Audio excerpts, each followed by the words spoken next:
তুমি এমন কি দেখেছো আমার মধ্যে যার জন্য তুমি আমার পিছু ছাড়ছো না? আমি তোমার কাছে কালেকশন করতে এসেছি। তুমি আমাকে 100 টাকা কালেকশন দিয়েছো। 90 টাকা ফেরত দিয়েছিলাম, তুমি নাওনি। তার বদলে আমি তোমাকে আশীর্বাদ দিয়েছি।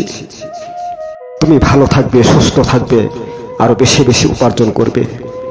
তোমার মন খোলা আকাশের মতো হোক। জানি না কেন যে তুমি আমার পিছন পিছন ঘুরছো। তুমি জানো আমি যে তৃতীয় লিঙ্গের মানুষ, যাকে বাংলা ভাষায় বলা হয় হিজড়া। তুমি আমার গঠন মেয়ের মতো দেখলে কি হবে? আমি স্বাভাবিক মেয়ে নই।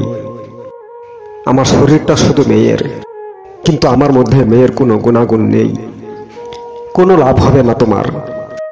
আমি বুঝতে পারছি তুমি আমাকে পছন্দ করেছো, আমাকে তোমার ভালো লেগেছে। শুধু ভালো লাগলে তো হবে না, ভালো লাগার ফলও পেতে হবে। তুমি আমাকে বিয়ে করলে কোনো ফল পাবে না। তাই এখনো বলছি, তুমি এসো না আমার পিছু পিছু। খামাখা তুমি আমার সময় নষ্ট করছো। আমার এখন কালেকশন করার সময়। কালেকশন করে আমার গ্রুপে জমা দিতে হবে, গুরুমাকে বোঝাতে হবে।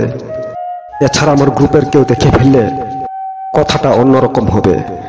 আমরা হিজড়া, আমাদেরকে জনগণ মেনে নেয় না।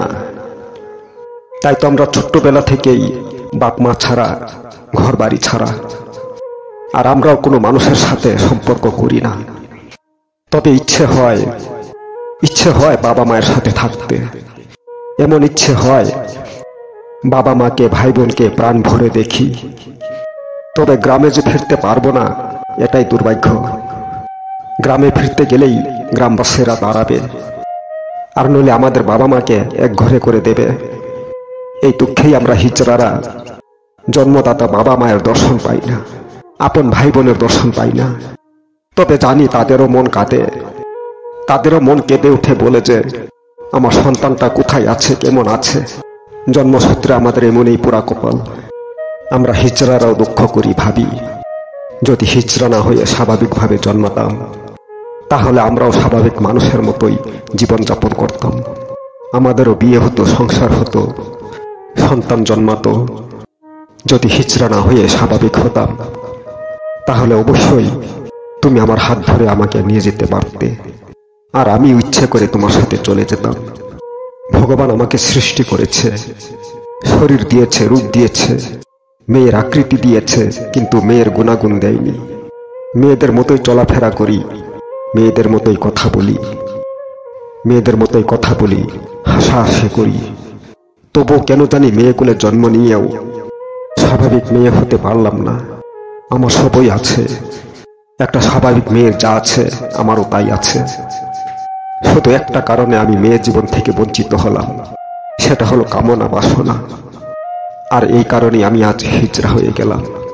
হিজড়ারা কোনোদিন বিয়ে করতে পারে না, হিজড়ারা কোনোদিন স্বাভাবিক মানুষের সাথে মিশতে পারে না, কোনোদিন কারোর সাথে পরিচয় রাখতে পারে না। আমাদের পরিচয় একটাই, আমরা হিজড়া। মানুষের দ্বারে দ্বারে হাততালি বাজাই, টাকা কালেকশন করি, এটাই আমাদের পরিচয়। আমরা কোনোদিন কারো কাছে ভালোবাসা পাই না, কারো সাথে ঘনিষ্ঠ হতে পারি না। আমাদের জীবন এমনটাই। মানুষের কাছে আমাদের কোনো দাম নেই, কেউ আমাদেরকে দাম দেয় না। আমাদের নিজস্ব কোনো ঘর বাড়ি নেই। আজকে এখানে থাকি, কালকে সেখানে থাকি, এটাই আমাদের জীবন। আমরা মানুষকুলে জন্ম নিয়েও জনগণের কাছে আমরা মানুষের বাইরে পড়ি। আমি তোমাকে আবারও বলছি, আমি মেয়ে কিন্তু হিজড়া। আমার শরীর, আমার চালচলন, মুখের কাটিং সবই ঠিক আছে। আমার মুখখানা মেয়ের, আমার শরীর মেয়ের, আমার চালচলন মেয়ের, কিন্তু আমি স্বাভাবিক মেয়ে নই। আমি তোমাকে ঠকাতে চাই না, কারণ তুমি আমাকে বিয়ে করলে আমার এই সুন্দর মুখখানা ছাড়া তুমি আর আমার কাছে কিছুই পাবে না।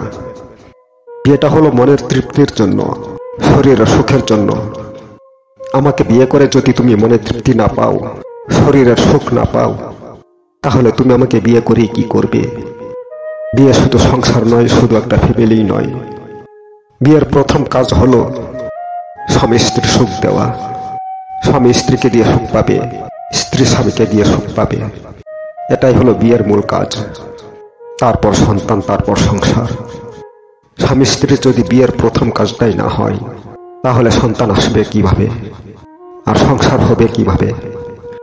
স্বামী স্ত্রী শরীরের সুখেই দুজনের মাঝে সন্তান আসে, আর সন্তান আসার পর থেকেই শুরু হয় সংসার।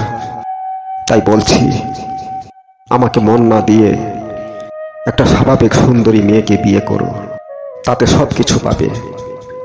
সন্তান আসবে, সংসার হবে, জীবন সুন্দর হবে। আমার যা বলার বলে দিলাম, এখন তুমি বুঝে নিও। বেশ।